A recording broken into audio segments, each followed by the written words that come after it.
Nós vamos conversar agora com um especialista nesse assunto, o doutor Ronaldo Laranjeira, está em São Paulo, ele é psiquiatra e professor titular de psiquiatria da Universidade Federal de São Paulo.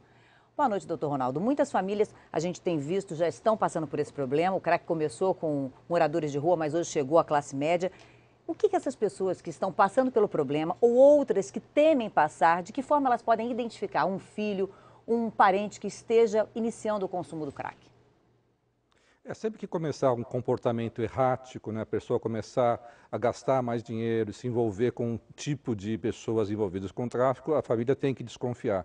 Mas a grande questão é que a família tem que se informar que existe uma lei que permite a internação involuntária, contra a vontade da pessoa. Mas, infelizmente, essa lei não é seguida aqui no Brasil, porque o sistema público de saúde não tolera esse tipo de atitude, né? Então, acaba desassistindo uma parte significativa da população. Na verdade, essa política do Ministério da Saúde está desassistindo as famílias que têm esse problema. Nós queremos, é como se tivesse um câncer numa família e você só oferecesse um tratamento com aspirina. O crack é uma doença grave e que precisa de uma série de recursos, inclusive a internação involuntária, e que as pessoas que não têm recursos no Brasil estão sendo privadas desse direito de receber o tratamento necessário para essa doença tão incapacitante.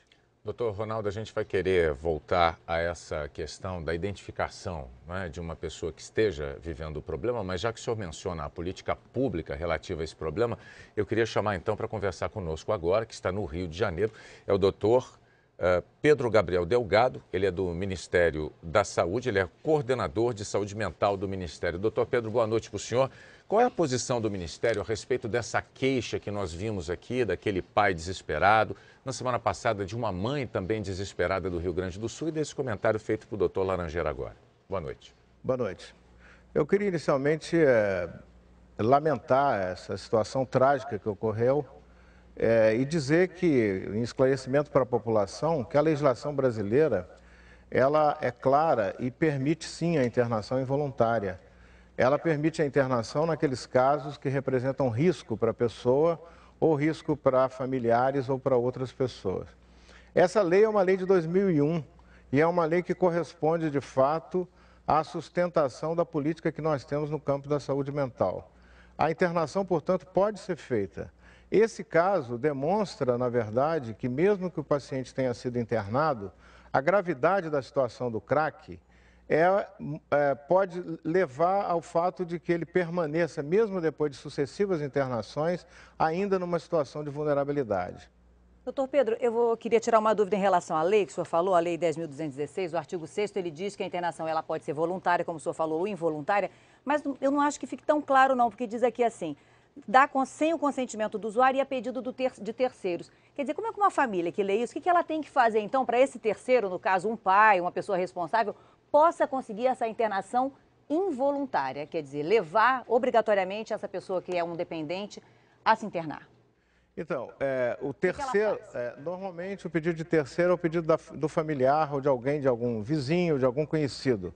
Ela tem que acionar o sistema de saúde pública, especialmente as emergências do campo da saúde mental ou da saúde em geral. Ela tem que acionar também o sistema, por exemplo, do SAMU 92, emergências psiquiátricas e emergências gerais.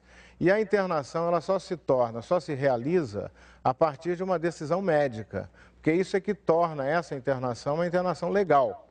E depois dessa decisão médica de internação, ela tem que sim, se foi feita contra a vontade do usuário, tem que ser comunicado ao Ministério Público, ao que a lei determina. Deixa eu voltar então a São Paulo, onde está o doutor Laranjeira, para que ele nos dê uma avaliação sobre o que é a estrutura brasileira para a recepção e para o tratamento desses doentes. Por quê?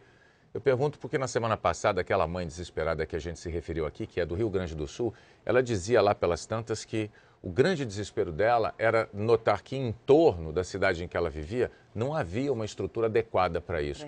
O Brasil está numa situação equilibrada em relação a isso ou temos muito a vencer ainda, doutor Laranjeira?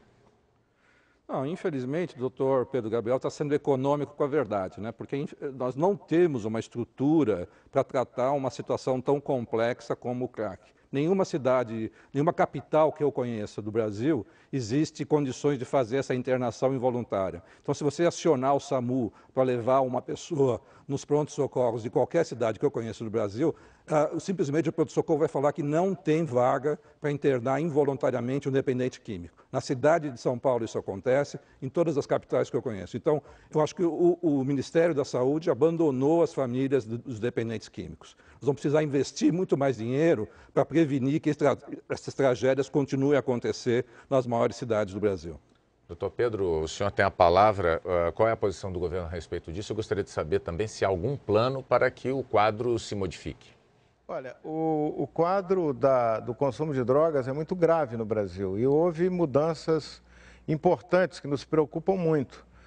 Uma delas é o modo de consumir o crack, que tem de fato afetado de forma avassaladora pessoas muito jovens e a própria mudança no mercado da droga tem induzido pessoas muito vulneráveis ao consumo de drogas. O Ministério da Saúde tem ampliado os recursos para atendimento, tem ampliado a rede. A rede tem muitas fragilidades. O fato de uma cidade ser uma cidade grande, como São Paulo, não significa que ela tenha muitos recursos. A cidade de São Paulo tem problemas, sim, na saúde pública, tem problemas em outras áreas também do campo da saúde pública, não só no campo da droga. O Ministério aumentou muito o investimento no campo de atendimento para internações e para atendimento extra-hospitalar, no caso das drogas e do crack. Mas reconhecemos a necessidade de ampliar esses recursos, de ampliar essa rede de tratamento.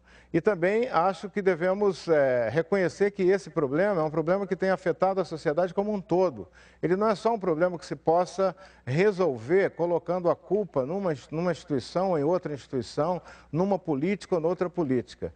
Esse problema da droga é um problema que tem afetado a cultura brasileira de uma forma, a droga e a violência, de uma forma muito significativa, muito importante, e acho que tem que buscar os caminhos que possam ser caminhos que nos conduzam a uma solução competente para esse problema.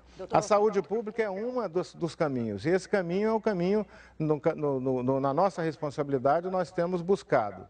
Doutor Pedro, eu agradeço a sua participação aqui com a gente no Jornal Nacional discutindo esse assunto. O doutor Ronaldo Laranjeira, realmente é um assunto que a gente ainda vai discutir, infelizmente, muitas outras vezes, mas nós agradecemos as informações e os esclarecimentos dos senhores. Uma boa noite aos dois.